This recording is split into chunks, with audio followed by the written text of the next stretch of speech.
পেরিয়েছে তিনটে বছর, তবুও মেলেনি নিয়োগ। মঙ্গলবার আরও একবার নিয়োগের দাবিতে সুর চড়ালেন 2022 টেট উত্তীর্ণ চাকরি প্রার্থীরা। বিকাশ ভবনের শিক্ষা দপ্তর প্রাথমিক পর্ষদে ডেপুটেশন জমা দেওয়ার পাশাপাশি প্রিন্সিপালের সঙ্গে সাক্ষাতের কর্মসূচি ছিল তাদের। 2017 সালের পর প্রায় দীর্ঘ 5 বছর কেটে গিয়েছে।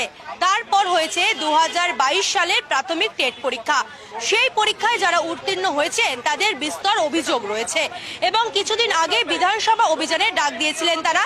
এর আগে প্রাথমিক শিক্ষা পর্ষদ অভিযান করেছেন তাদের দাবি দাওয়া নিয়ে। দাবি একটাই, স্বচ্ছ মেধা তালিকা প্রকাশ ও প্রাথমিকে 50,000 শূন্য পদে নিয়োগ। পুজোর মধ্যে তালিকা প্রকাশ না হলে অবিলম্বে বৃহত্তর আন্দোলনের হুঁশিয়ারি চাকরি প্রার্থীদের। সব তো বেসরকারি স্কুলে পড়াচ্ছেন আমাদের ছেলে মেয়েদের, তারপর বিদেশে পড়তে যাচ্ছে, আর আমরা ওই সরকারি প্রাইমারি স্কুল থেকে পড়ে এসে সেখানে শিক্ষকতার স্বপ্ন দেখছি।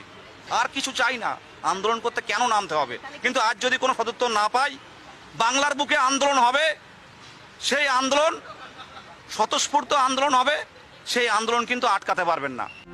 কথা ছিল নিয়োগ হবে, কোনো টেট পাস চাকরি প্রার্থী বসে থাকবে না।